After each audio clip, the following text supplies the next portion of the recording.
livro do Apocalipse, capítulo 4, versículo de 1 a 11, a palavra de Deus é bem interessante e eu quero ler esse texto com você. Capítulo 4 do Apocalipse, capítulo 11. Depois dessas coisas, olhei e eis não somente uma porta aberta no céu, como também a primeira voz que ouvi, como de trombeta, ao falar comigo, dizendo: sobe para aqui, e te mostrarei o que deve acontecer depois dessas coisas. Imediatamente eu me achei em espírito, e eis armado no céu um trono, e no trono alguém sentado. E esse que se acha assentado é semelhante no aspecto à pedra de jaspe, de sardônio, e ao redor do trono há um arco-íris, semelhante no aspecto à esmeralda. E ao redor do trono há também 24 tronos, assentados neles 24 anciãos, vestidos de branco, em cujas cabeças estão coroas de ouro. Do trono saem relâmpagos, vozes e trovões, e diante do trono ardem 7 tochas de fogo, que são os 7 Espíritos de Deus. Adiante do trono um como que mar de vidro, semelhante ao cristal, e também no meio do trono e à volta do trono 4 seres viventes, cheios de olhos por diante e por detrás. E o primeiro ser vivente é semelhante ao leão, o segundo semelhante ao novilho, o terceiro semelhante ao rosto, no rosto como de homem, e o quarto ser vivente é semelhante à águia quando está voando. E os 4 seres viventes, tendo cada um deles respectivamente 6 asas, estão cheios de olhos ao redor e por dentro, e não tem descanso nem de dia nem de noite, proclamando: Santo, Santo, Santo é o Senhor Deus, o Todo-Poderoso, aquele que era e que há de vir. Quando esses seres viventes derem glória, honra e ações de graças ao que se encontra sentado no trono e ao que vive pelos séculos dos séculos, os 24 anciãos prostrar-se-ão diante daquele que se encontra sentado no trono e adorarão ao que vive pelos séculos dos séculos. Depositarão as suas coroas diante do trono, proclamando: Tu és digno, Senhor e Deus nosso, de receber a glória, a honra e o poder, porque todas as coisas tu criaste, sim, por causa da tua vontade, vieram a existir e foram criadas. O tema da mensagem agora de manhã é: chamados para uma nova dimensão, chamados para um novo nível de fé, chamados para um novo nível de relacionamento com Deus. O livro do Apocalipse é uma revelação que Deus deu ao apóstolo João. O apóstolo João era o mais novinho do colégio apostólico de Jesus, era bem jovem quando foi chamado por Jesus, talvez 18, 19, 20 anos no máximo, ou menos que isso, e ele foi o último dos apóstolos a morrer. Agora ele está bem velhinho, e por causa da pregação do evangelho e a perseguição, ele foi deportado na ilha de Patmos, Ásia Menor, região da Turquia hoje, ali perto da Grécia, para você se localizar. E lá em oração, um dia de domingo como esse, ele foi arrebatado ao céu, e ele recebeu a revelação do que nós conhecemos como o livro do Apocalipse. No capítulo 1, ele recebe a revelação, e ele ouve a voz de Jesus, e ele volta-se para ver quem está falando com ele, e ele vê Jesus glorificado. É algo lindo, maravilhoso. Nós vamos falar um pouquinho sobre isso aqui um pouco. E aí, logo no final do capítulo 1, ele recebe a direção de que ele devia escrever carta para as 7 igrejas da Ásia Menor, e ele escreve o capítulo 2 e o capítulo 3, está a mensagem de cada uma dessas cartas. Mas no capítulo 4, João começa a falar de uma experiência de arrebatamento que ele teve, onde ele está lá, e coloca na tela por favor, Apocalipse 4, 1, ele ouve a voz de Jesus novamente. Depois dessas coisas eu olhei, e eis não somente uma porta, ele vê uma porta aberta no céu, e a voz de Jesus, aquela mesma voz que havia falado com ele, que está registrada no capítulo 1, ele ouve a voz forte de Jesus como de trombeta, e a voz foi: sobe aqui, e eu vou te mostrar o que deve acontecer depois dessas coisas. Eu quero pegar essa expressão, esse convite de Jesus feito a João, quando ele diz: sobe aqui, e eu vou te mostrar as coisas que vão acontecer. É a partir desta expressão, é a partir desse chamado de Jesus a João, dizendo: sobe aqui, que eu quero falar sobre essa nova dimensão. Eu creio que o cristianismo que Jesus quer que nós vivamos é muito mais do que uma religião, é muito mais do que uma placa, é um relacionamento real, pessoal e prático com Deus de amor. E Deus, o nosso Pai, Ele está nos chamando para um relacionamento mais estreito, mais íntimo, para uma comunhão mais profunda. E a minha palavra hoje é para que você possa mergulhar mais em Deus e na força do seu poder. Deus então nos chama para uma nova dimensão de fé, onde o sobrenatural torna-se natural, onde os céus se abrem, onde a glória do Senhor se manifesta, e através dessa manifestação de amor, de graça, você recebe revelação de Jesus Cristo, e você pode experimentar o seu amor mais puro e mais profundo. Ou seja, Deus, o nosso Pai Celeste, em Cristo Jesus, e através do Espírito Santo, Ele nos chama nesses dias para vivermos uma dimensão maior da nossa fé, uma dimensão maior da nossa comunhão, para que possamos aprofundar a nossa adoração. Então, como resultado disso, nós vamos receber da parte do Pai revelação. Se nós olharmos para o Evangelho de João, capítulo 1, verso 51, Jesus falou sobre isso que Ele revelou a João, porque em João 1,51 Ele fez uma promessa. Ele disse em João 1,51: digo-lhes a verdade, vocês verão o céu aberto e os anjos de Deus subindo e descendo sobre o Filho do Homem. Ele fez uma promessa dizendo: olha, vocês verão o céu aberto. E em Apocalipse capítulo 4, João vê o céu aberto, e ele vê uma porta aberta no céu, e ele recebe um convite para subir. E é claro que nenhum homem natural consegue subir, mas Deus o trasladou, Deus o arrebatou ao céu, e ele é arrebatado ao céu. E a primeira coisa que João vê, quando ele é arrebatado ao céu, a primeira coisa que ele viu foi que um trono no céu, e o Senhor assentado sobre o seu alto e sublime trono. E aí ele vê os serafins, que são os 4 seres viventes, eles são os serafins. E aí ele vê os 24 anciãos, e ele vê a glória do céu. Pois bem, a partir daí eu quero construir alguma coisa com você nessa manhã, porque o cristianismo que nós estamos vivendo não é só isso. Deus tem infinitamente mais de revelação, de graça, de amor, de manifestação na minha vida e na sua vida. Em primeiro lugar, nós somos chamados por Jesus nesses dias para uma nova dimensão de fé. Uma nova dimensão de fé. Nós aprendemos através do profeta Abacuque, através de Paulo escrevendo aos Romanos e também em Hebreus. 3 vezes vai aparecer essa frase, ou 4 vezes: o meu justo viverá pela fé. Abacuque, Romanos, em Gálatas também, mas Hebreus 10, 38 diz: o meu justo viverá pela fé, e se ele retroceder, a minha alma não tem prazer nele, diz o Senhor. O justo viverá pela fé. Esse é um tempo de uma dimensão de fé ainda maior, uma fé operosa, uma fé que flui nos milagres, uma fé que vai muito além daquilo que talvez nós temos vivido no cristianismo até aqui. Uma nova dimensão de fé que nos dá a certeza e a convicção das coisas que nós cremos e podemos esperar do Senhor nosso Deus. Hebreus 11, verso 1 vai falar para nós sobre isso. Hebreus 11, verso 1 vai dizer assim para a gente: a fé é a certeza das coisas que se esperam e a convicção dos fatos que não se veem. A fé é a certeza das coisas que nós esperamos e a convicção dos fatos que não se veem. Ou seja, pela fé nós podemos chamar a existência aquilo que nós cremos que acontecerá.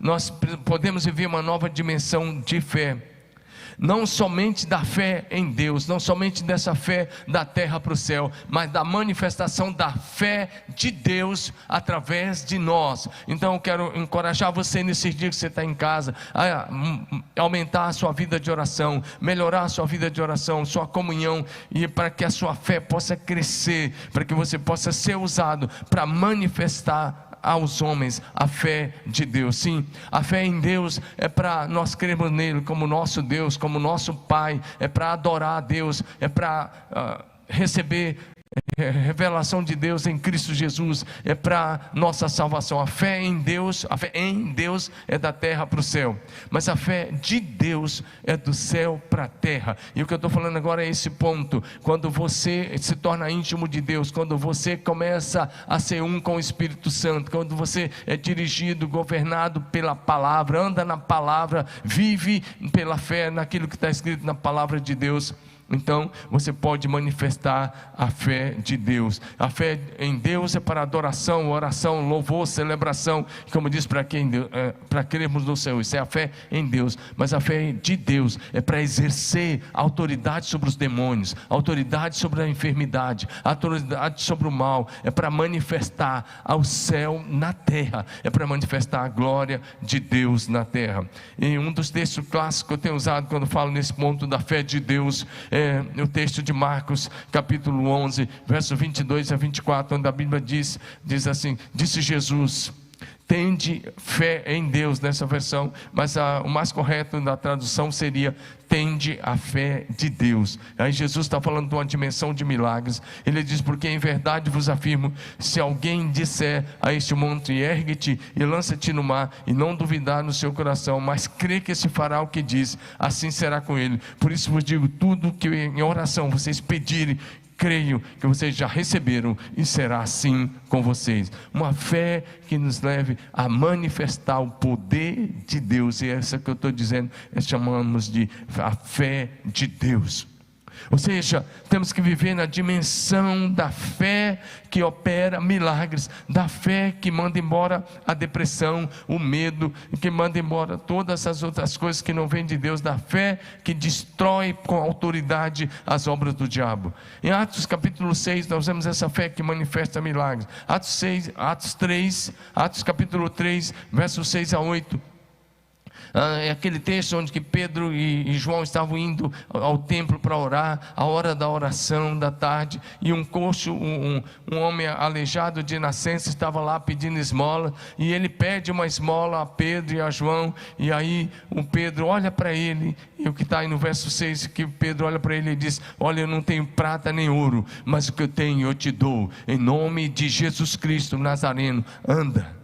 E aí Pedro dá a mão para ele, o verso 7, Pedro estende a mão para ele, ele levantou imediatamente, e os seus pés e tornozelos se firmaram, e de um salto pôs-se em pé, e passou a andar, e entrou com eles no templo, saltando e louvando a Deus. Nós precisamos crer nesse nível de fé que Deus quer que nós andemos. Quero dizer uma coisa para você que parece arriscada, mas não é, é verdade. Se você for um com Jesus, e se você andar na palavra, se você andar em santidade e comunhão com Jesus, na dependência do Espírito Santo, a palavra de Deus na sua boca tem a mesma autoridade de Jesus. Vou repetir: se você for um santo homem de Deus, uma santa mulher de Deus, que anda em comunhão, intimidade e dependência total do Espírito Santo, a palavra de Deus na sua boca tem a mesma autoridade de Jesus. E você precisa tomar posse disso. Foi por isso que Pedro disse: eu não tenho prata nem ouro, mas o que tenho te dou. Em nome de Jesus, levanta e anda. E aquele homem de mais de 40 anos levantou-se e andou. Ele nunca tinha andado, mas quando a palavra da fé atingiu o coração dele, quando a palavra de autoridade do nome de Jesus atingiu ele, ele recebeu o milagre imediatamente. Ou seja, Deus está nos chamando para ver numa dimensão de fé operosa, uma dimensão de fé viva. Não é uma fé morta, não é uma fé na tradição, não é a fé na tradição de forma alguma, nem no tradicionalismo. É uma fé viva, firme e inabalável na poderosa e imutável palavra de Deus. Tradição é a fé viva dos que já morreram, e tradicionalismo é a fé morta daqueles que ainda estão vivos. Nós não pregamos fé na tradição, nós pregamos fé no nome que é sobre todo nome, o nome de Jesus Cristo de Nazaré.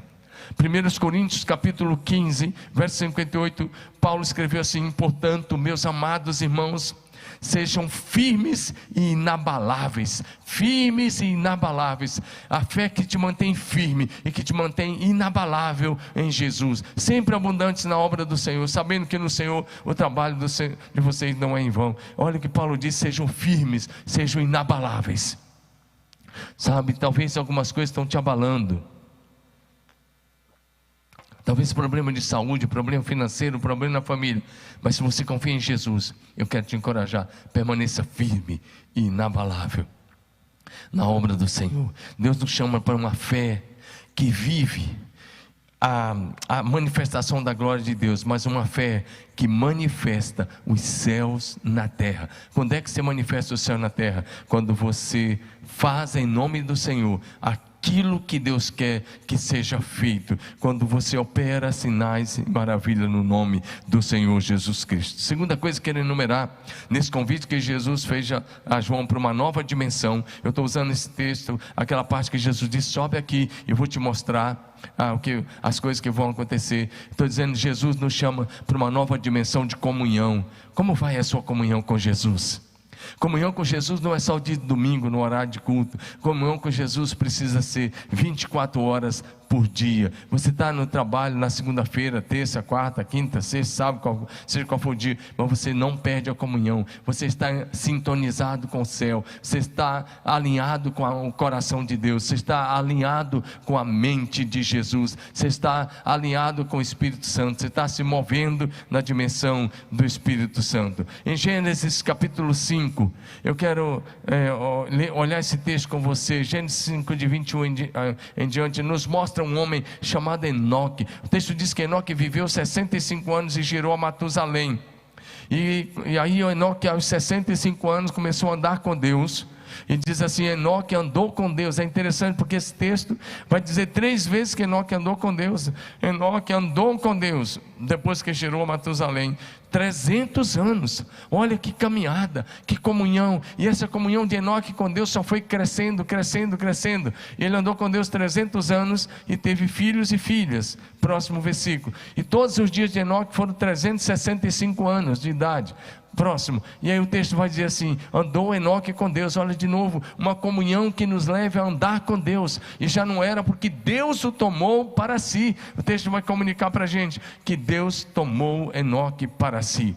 No livro de Hebreus, capítulo 11, verso 5, falando de Enoque outra vez, o texto vai dizer assim, pela fé, olha o que o texto vai dizer, pela fé, Enoque foi trasladado para não ver a morte, não foi achado, porque Deus o trasladara, pois antes da sua trasladação obteve testemunho de haver agradado a Deus. Ou seja, a comunhão de Enoque, por isso que eu estou dizendo, Deus nos chama para uma comunhão mais profunda. A comunhão de Enoque só foi aumentando com Deus, cada dia ele se tornou mais amigo de Deus, mais amigo de Deus, mais amigo de Deus, mais íntimo do Espírito Santo, até que chegou um dia, aos 365 anos, Deus disse, Enoque, eu vou recolher você, a comunhão está tão boa, nós vamos continuar juntos, né, no céu, por toda a eternidade.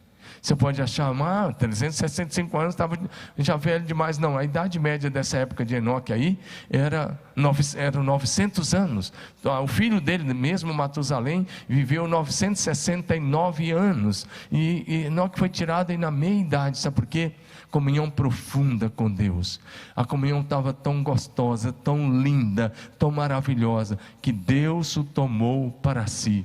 Eu quero encorajar você, desenvolva uma comunhão com o Espírito Santo, diariamente, 24 horas por dia. Mantenha o seu coração alinhado com o Espírito Santo, ouça a voz do Espírito Santo, mantenha a comunhão com Ele. E sabe, tudo isso pode ser feito aí na sua casa, se você simplesmente separar um lugar para orar, se você separar um tempo com Ele, um lugar de oração, um lugar para estar com Ele todos os dias, e aí manter a comunhão, não importa o que você esteja fazendo, mantenha a sua comunhão ininterrupta com o Espírito Santo.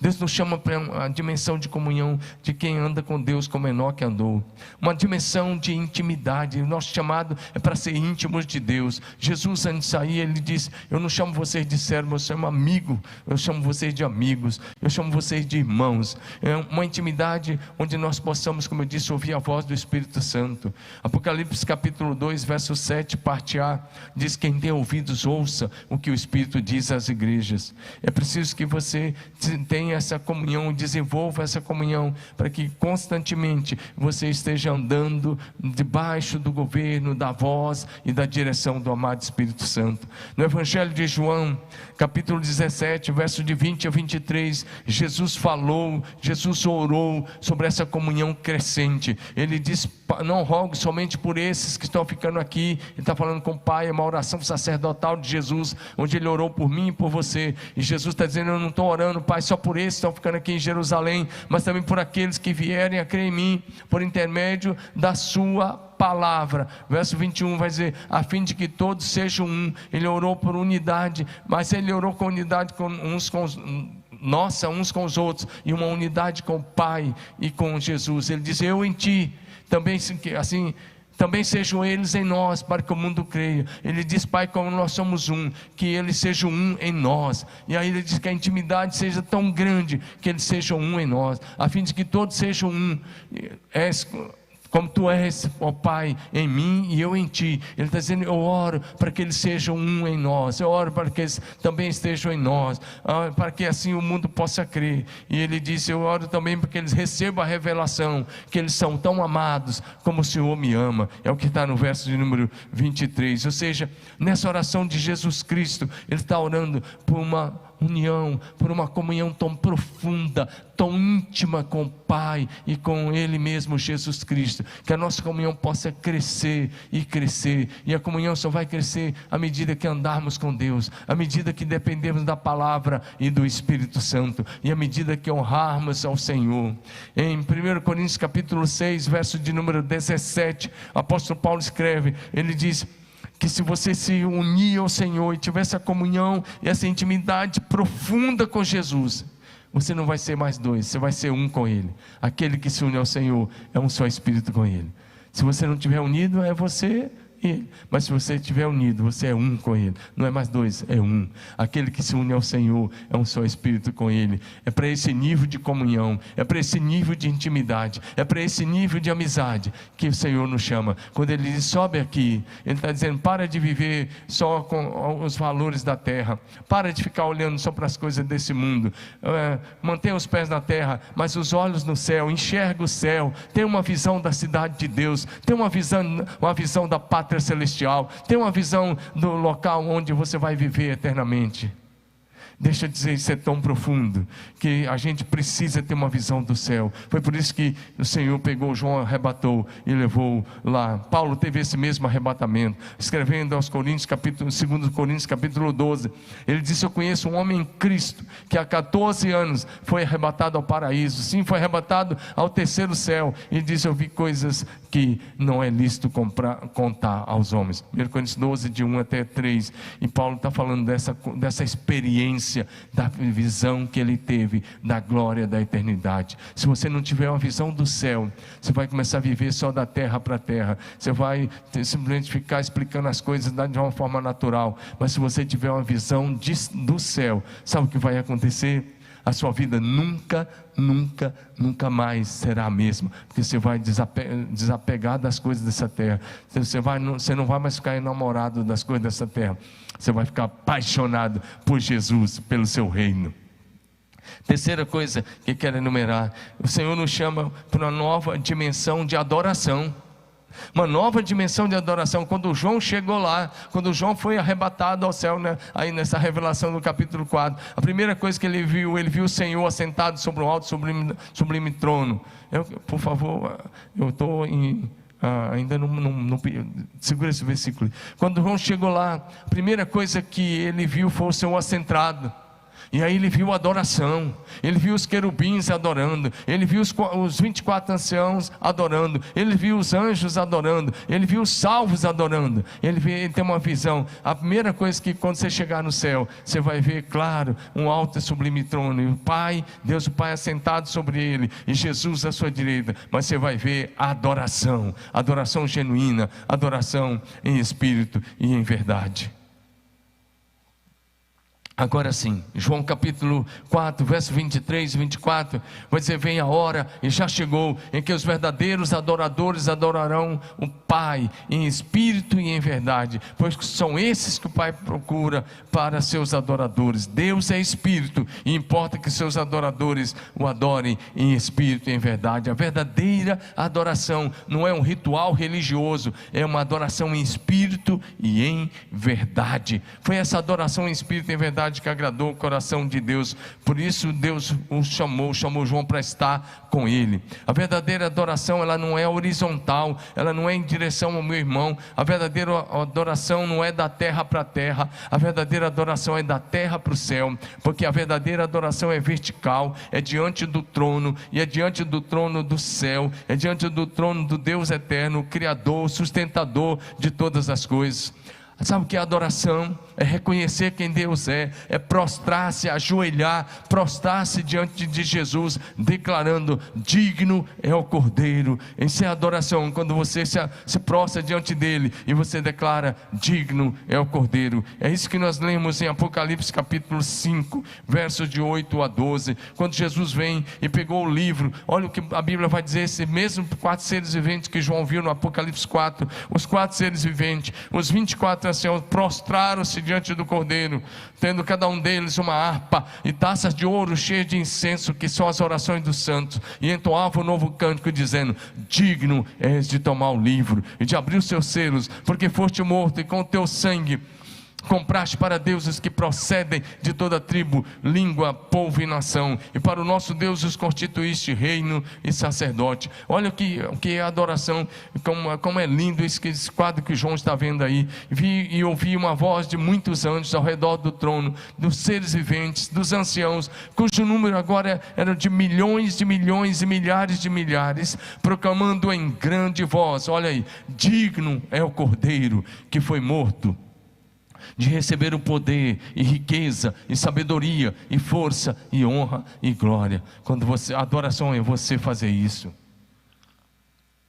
Adoração é você se juntar aos 4 seres viventes, aos 24 anciãos, aos milhões e milhões de anjos, aos milhões e milhões de salvos, declarando: digno é o Cordeiro Jesus Cristo, que foi morto e ressuscitou, de receber o poder e a força e a honra e o louvor e a glória para todo sempre. No livro do Apocalipse capítulo 5, agora os versículos 13 e 14, sabe, eu quero te dizer, a adoração, quando você ora na sua casa, no seu quarto, ou aqui conosco, quando os cultos voltarem, é claro, a adoração é você e eu, pela fé, nos juntarmos, como eu disse, aos 4 seres viventes, aos 24 anciãos, aos santos anjos, aos salvos, em adoração e celebração ao único Deus vivo e a Jesus Cristo que está à sua direita. Apocalipse 5, 13 e 14. Então ouvia que toda criatura que há no céu e sobre a terra e debaixo da terra e sobre o mar e tudo que neles há, estava dizendo: olha aí o que é adoração, aquele que está assentado no trono e ao Cordeiro, seja o louvor e a honra e a glória e o domínio pelos séculos dos séculos.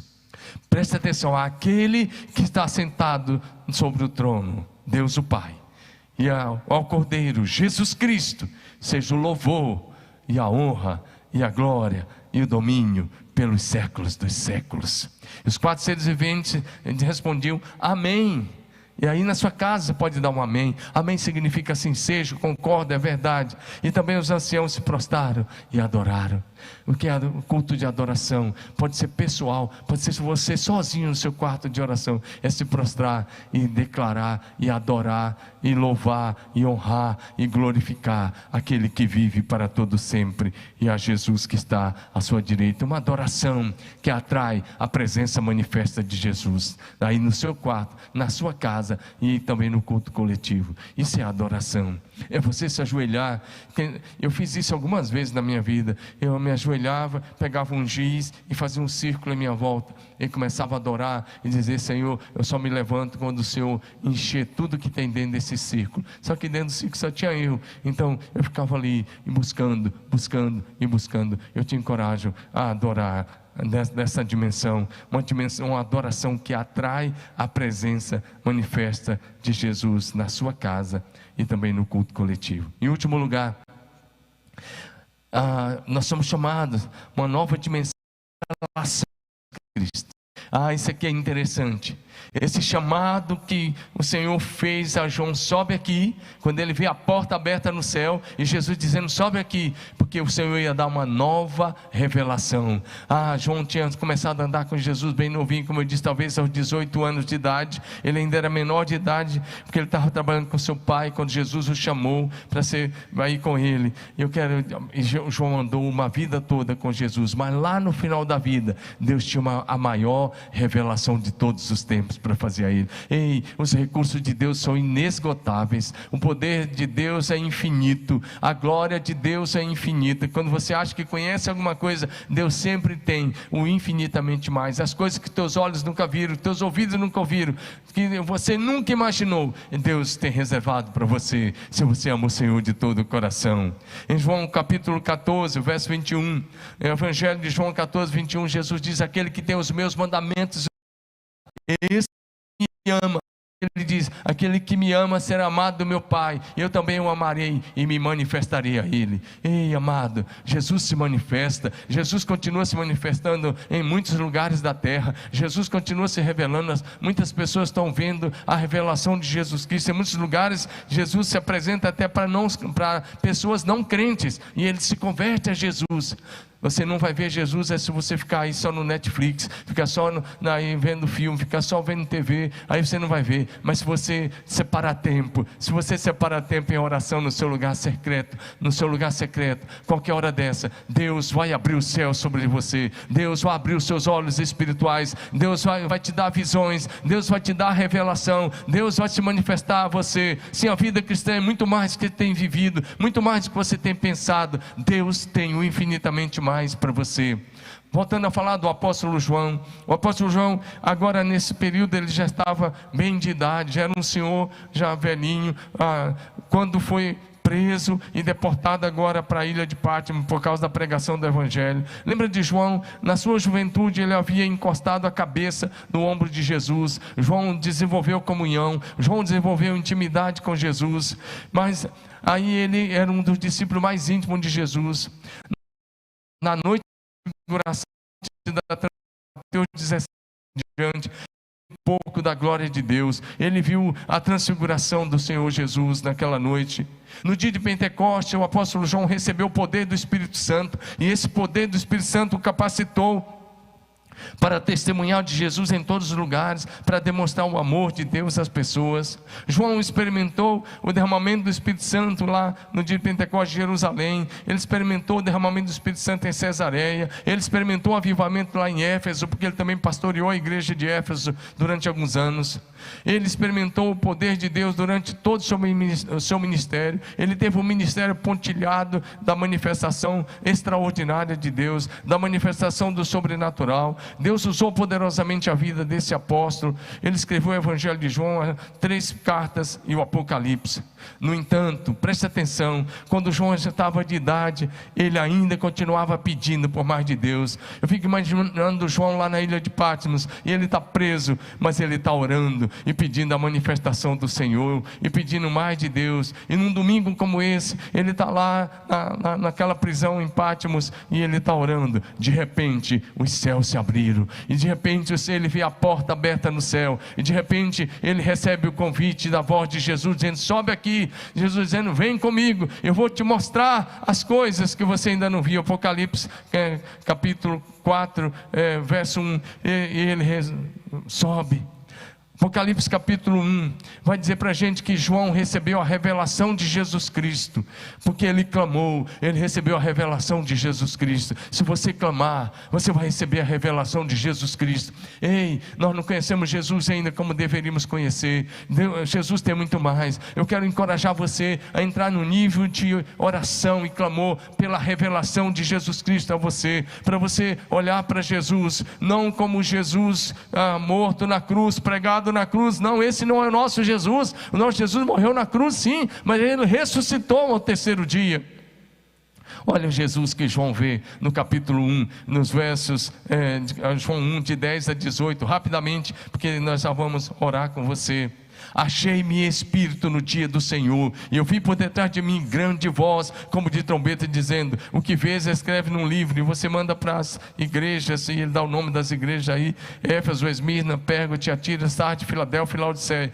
E ele olha, ele diz: voltei-me para ver quem falava comigo, e voltando-me, vi 7 candeeiros de ouro, e no meio do candeeiro, um semelhante ao filho do homem, com vestes talares, cingido à altura do peito, e com uma cinta de ouro. A sua cabeça e cabelos eram brancos como a lã, como a neve, os olhos como chama de fogo, os pés semelhante ao bronze polido, como que refinado numa fornalha, a voz como a voz de muitas águas. Tinha ele na mão direita 7 estrelas, e da sua boca saiu uma afiada espada de 2 gumes.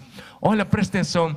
O seu rosto brilhava como o sol na sua força. Quando vi, caiu seus pés como morto, porém ele pôs a sua mão direita sobre mim, dizendo: não tenha medo, eu sou o primeiro e o último, aquele que vive. Estive morto, mas eis que estou vivo pelos séculos dos séculos, e tenho a chave da morte e do inferno. O Jesus que nós servimos é esse é o Jesus glorificado, o Jesus ressurreto, o nome sobre todo nome, no céu, na terra e debaixo da terra, o nome mais glorioso do universo, o nome mais poderoso do universo, aquele que tem toda a autoridade no céu e na terra.